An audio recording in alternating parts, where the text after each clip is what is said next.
Greetings, everybody. This is Leviathan here, and today we've got you a preview coming from the PTR for patch 2.6.8. As you know, this just recently went live, and with it brings not only Season 20 previews, but also the brand new sets that we have for three classes, the Barbarian, the Witch Doctor, and the Wizard. I'll cover those in a separate video, but today's video I wanted to give you sort of our traditional overview of what you can expect for the next season. And in that, we'll look at the free Haedrig's Gifts, the sets that you can get for each class. And do note that Blizzard has mentioned they will not integrate the new sets into the Haedrig's rotation until every class has their new set released. So at least not until probably Season 22 will we see that get affected, because 21 should bring the Demon Hunter and the Necromancers. So it'll be traditionally a rotation that you've known from the past, and we'll actually get into that right now. For the Demon Hunter, you got the Nat set, very general set. It's not terrible to start with, but it's not one of the best for them either. Barbarian has Immortal Kings, which is another general set. It's actually a great start, and you can use that to branch into anything else that you want to do for the Barbarian. Maybe get into that new Frenzy set. For the Wizards, you've got Veers, which is traditionally a solid set for them. This probably won't be a bad start. You just have to manage your cooldowns and then you're good to go. For the Witch Doctor, Spirit of Ericare, another generalist set. It's not that great and popular, but they do have the new set, which seems to be performing very well with Spirit Barrage, so you might want to use this to transition into that. For the monks, you've got Ulianas. This one's fallen a little behind the times. They have lots of other ways that people enjoy playing, especially with their set that they got in Season 19, patch 2.6.7. So, not the greatest start there either. That's another one that's also pretty item dependent, pretty cooldown dependent. And Crusaders here, we have Seeker of the Light. Again, not the greatest start either. I'm not a fan of many of these Haedrig Gifts sets, I'm realizing. Seeker of the Light's okay. It's weird because it's been overshadowed. It has gotten some buffs along the way, so I actually can't even really evaluate how strong it is these days. There's just other ways to play, and I think arguably are the ways that are more fun for the Crusader as well. So this could be like your, branch off into something else, especially because their set is really strong that they got in the current patch, but it may see some knockdowns because they are looking at ways to kind of take away a little bit of power from it, since it tends to be overperforming at the moment. Last but not least, the Necromancer with Tragul's Avatar. This is the blood set. Necromancer is one of those classes that's weird to me personally, because I'm not a big fan of the class, and also it seems like their play is potentially pretty one-dimensional. It's either Lance, Corpse Lance, or some sort of skeletal mage thing. So you can do skeletal mages with this and then transition into a different skeletal mage build. I'm not sure. Necro just doesn't seem to be very popular these days because its spot has been taken by other classes in the meta, and it seems like they were mainly played because they were such a good meta class. And, there's still room for them, I'm sure, but I guess that, yeah, it is what it is. So that's your Haedrig's Gifts. Feel free to pick any of those to get your start. None of them seem all that incredible to start with. Maybe Barbarian seems best off, but you can always just branch into whatever else you want, especially if you're playing in a group. Next up is the cosmetics that you can expect for the season. In the past, we've seen the last few seasons, they've been sort of rehashing old stuff, so it's your chance to get some of the old ones if you weren't around for earlier seasons, but this time it's all brand new stuff actually. Both for the portrait frame, it's this Teganze Warrior, which I don't know my lore, so this seems witch doctor-y. Someone in the comments, definitely feel free to let me know if you know what Teganze is and what region that might be, but it definitely has a bit of a witch doctor-y sound to it. And then this pet is a bat pet, and this is actually a cool thing that they've changed with the overall season preview. This actually is the reward for getting to the end of your seasonal journey. Normally, if you saw a cosmetic here, it would be the one you would get from completing the first 4 chapters of your seasonal journey.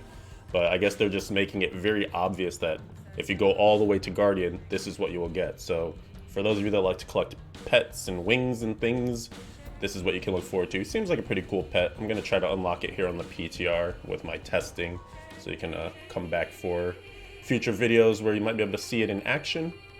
And last but not least in our preview here is the leaderboard Conquests section. So I'll run through the 5 conquests. I'll do the softcore side this time. I usually do hardcore.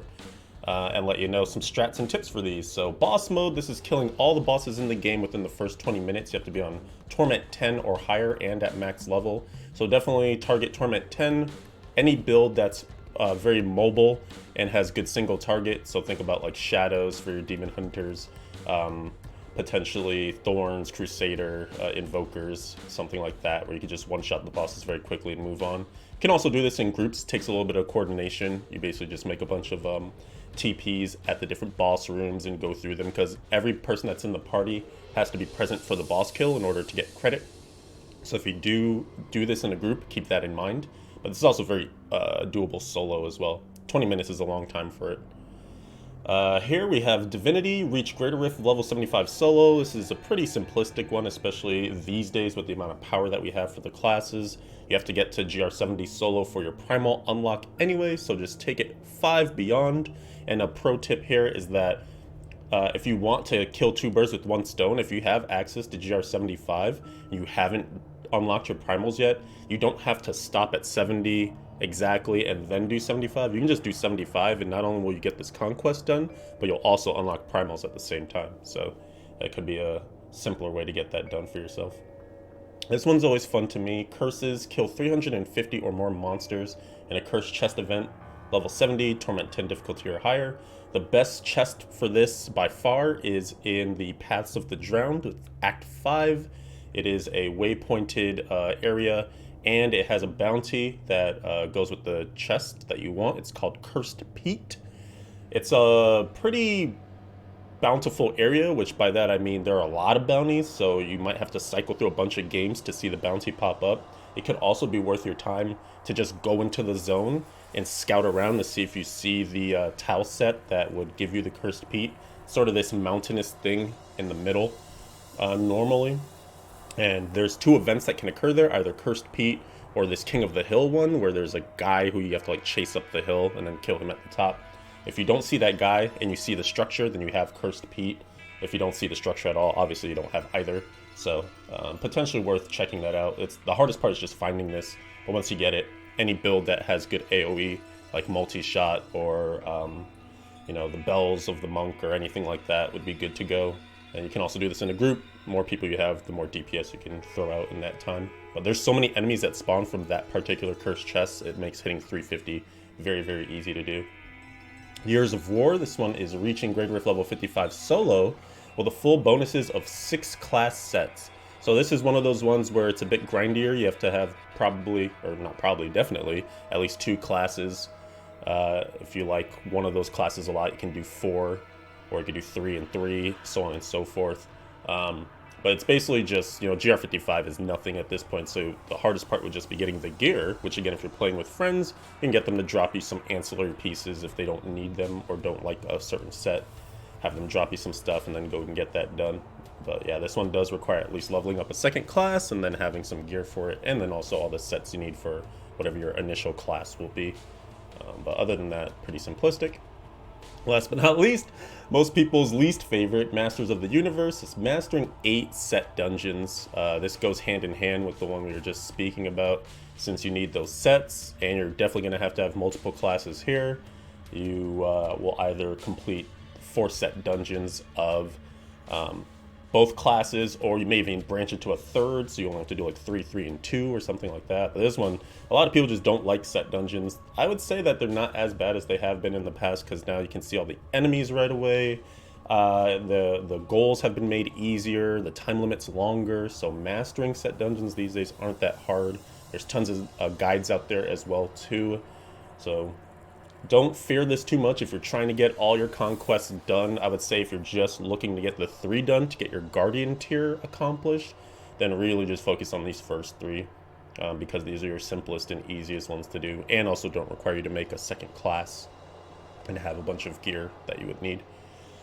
So that's pretty much it in terms of what you can look forward to in Season 20. If you do want to take a quick sneak peek at the seasonal journey, just in case you want to reach Guardian. You have to do all the steps before Guardian as well too in order to unlock the pet here at the end. So you have to do every objective along the way, from chapter 1 up through Guardian. And then Guardian here, you can see it's pretty standard stuff, completing a 70 at level 70 a Nephilim Rift on T13 within 4 minutes, 3 gems to level 70, 3 conquests like I was talking about previously, Balal at level 70 in under 60 seconds on T13 difficulty, Greater Rift 70 solo, and then extract 40 powers. These are usually the grindiest, extracting all the powers, because that means you got to do some bounties or, you know, challenge rifts and get those materials that way. But other than that, it's not too bad if this is one of your main focuses. And also a thing to keep in mind too, I didn't mention it during that section, but for the set dungeons, all the new sets do not have set dungeons. So even though we're getting more sets, it doesn't make it so that you can actually just do 5 on one class or something. You still only have the 4 original sets that have the set dungeons. So in any case, hop into the comments, let me know. Hopefully this video was informational and useful to you. I thank you for watching it. I'll catch you in the next one. Make sure you subscribe to the channel so that you don't miss any future videos. It might be some more PTR content, things that we discuss as we figure out what's going on with this new patch, and I appreciate it. So until next time, adios for now.